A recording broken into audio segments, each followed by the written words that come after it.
모든 성경은 하나님의 감동으로 된 것으로 교훈과 책망과 바르게 함과 의로 교육하기에 유익하니 이는 하나님의 사랑으로 온전하게 하며 모든 선한 일을 행할 능력을 갖추게 하려 함이라. 아멘. 모든 성경은, 모든 말씀은 하나님의 감동으로 쓰여진 줄 믿으십니까? 하나의 오류도 없다는 것을 믿으십니까? 하나님의 한 가지도 오류 없는 이 책이 우리에게 선물로 주어졌습니다. 하나님의 위대한 구원의 역사의 책이 우리 앞에 놓여 있습니다.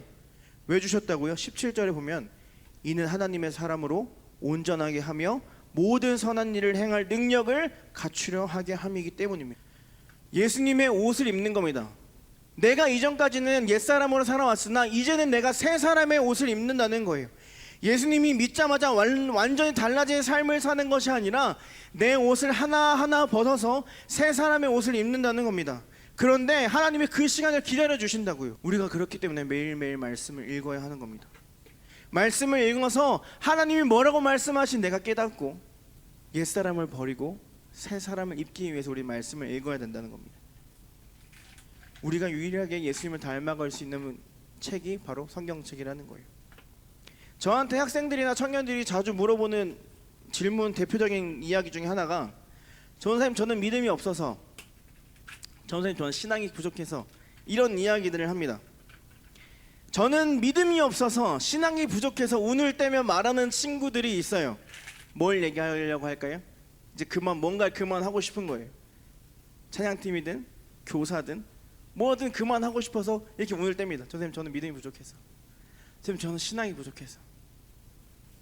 저는 근데 한 가지 그런 생각이 들었어요. 그런 얘기를 들을 때 저는 그 친구들이 정말 대단한 것 같아요. 자기의 상태를 너무나도 잘 아는 거잖아요. 내 믿음이 너무 부족해서, 내 신앙이 너무 부족해서. 저의 믿음이나 여기에 앉아 계신 성도님들의 믿음이나 하나님이 보시기에는 다 거기서 거기라는 거죠. 제자들이 누구 믿음이 더 좋냐고 서로 싸울 때 하나님이 보시고 어떠셨을까요? 웃기지도 않았을 겁니다. 쟤도 저 왜 저러고 있지 도대체? 뭐가 중요할까 그게? 우린 다 믿음이 부족합니다. 그 친구들이 저에게 이야기했던 것처럼 우린 다 믿음이 부족해요. 그럼 그 다음에가 중요한 거예요. 거기서 새 사람이냐 옛 사람이냐가 갈립니다. 저는 그 핑계로 그만두려고 하는 그 친구들이 이렇게 이야기합니다. 그러니까 기도하는 거야. 그러니까 말씀 읽고 돌이켜야지. 내 힘이 없고 내 믿음이 없고 나에게 신앙이 부족하니까 그때 엎드려서 기도하는 거야. 내 힘으로 할 수 없다는 건, 내 믿음이 부족해서 내가 할 수 없다는 것을 깨달을 때가 무릎 꿇을 때라는 겁니다. 그때 무릎 꿇고 말씀 읽으면서 기도해야 한다는 거예요. 사랑하는 여러분, 우리가 멈추려고 할 때, 부족하다 느껴서 멈추려고 할 때 우리는 말씀을 펼 차례입니다. 말씀을 통해서 새 사람을 입을 좋은 타이밍인 거예요. 지금 성장교회 중고등부와 청년들 대상으로 저는 여러 가지 소모임을 하고 있습니다. 물론 온라인으로요. 거기서 숙제가 하나 있는데 하루에 말씀을 3장씩 카메라를 켜놓고 읽는 거예요. 지금부터 3장씩 읽으면 성경 1독 할 수 있거든요. 여러분들도 한번 도전해 보십시오. 스스로 하기에는 힘드니까 서로 격려하면서 카메라를 켜놓고 있어요. 이 친구들의 모습이 너무 귀하지 않나요? 우리 사진 한번 띄워줄래요? 저기 보면은 자기들이 읽은 성경을 찍어서 올리고, 밑줄 치면서 찍은 걸 올리고, 저기 보면은 뭐 시간이 적혀 있어요. 몇 분 동안 카메라를 켰는지. 자신의 카메라를 켜고 사람들에게 알려주는 거예요. 나 지금 성경 읽고 있어. 이 두 번째 사진은요, 고3 친구들 반이에요. 고3 친구들은 선생님과 매일 같이 모여서 밤마다 성경을 3장씩 읽고 짧게 나누고 하루를 정리한다고 합니다. 저 친구들 왜 저러고 있을까요? 이 친구들 남들 게임할 때, 남들 잘 때 말씀을 읽습니다. 이 친구들 뭐 하는 짓이에요? 왜 남들처럼 안 자고 남들처럼 안 놀고 저러고 있을까요? 수능 끝났으면 놀아야죠. 수능 끝났으면은 자기 시간 보내야죠. 왜 시간 아깝게 저러고 있냐고요. 오늘 본문 24절, 하나님을 따라 이유와 진리의 거룩함으로 살아가려고 몸부림치는 거예요.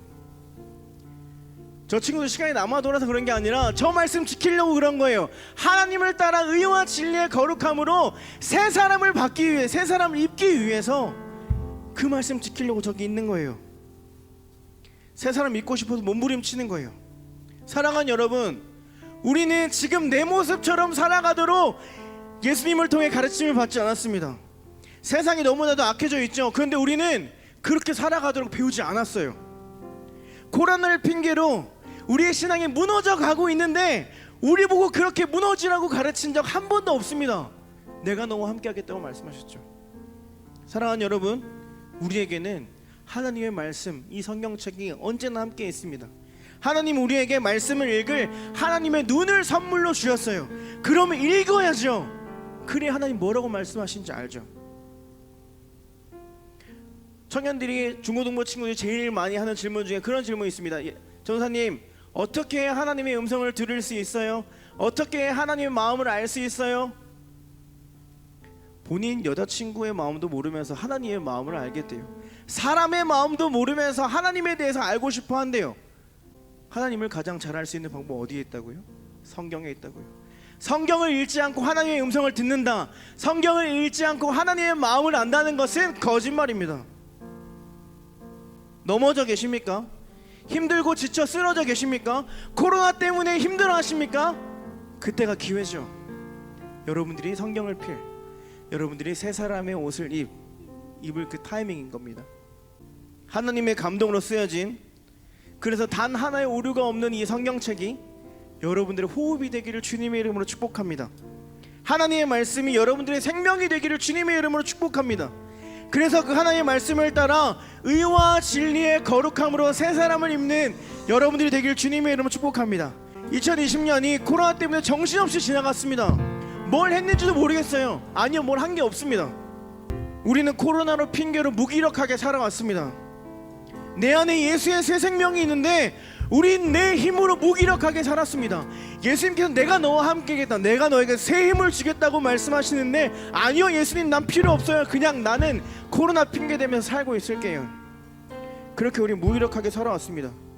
예배를 제대로 드릴 수 없다는 핑계로 온라인 예배를 드리는 태도 또한 무너졌습니다. 사랑하는 여러분, 누가 우리에게 그렇게 가르쳤습니까? 누가 우리에게 그렇게 넘어져 있으라고 가르쳤습니까? 바울은 그런 우리에게 말합니다. 새 사람을 입으라. 하나님의 거룩한 의와 진리의 거룩함으로 새 사람을 입으라고 말씀하십니다. 사랑하는 여러분, 우리의 무너져 있는 신앙이 2021년에는 내 핸드폰에도 있고 내 식탁에도 있고 내 책상에도 있는 이 성경책으로 말미암아 하나님께 더 가까이 나아가는 한 해가 되기를 소망합니다. 그래서 하나님과 동행하는 신앙, 하나님과 언제나 함께하는 그러한 신앙, 하나님과 언제나 함께 호흡하는 그런 믿음의 고백이 되게 해달라고, 그런 내 삶이 믿음의 고백이 되게 해달라고 기도했으면 좋겠습니다.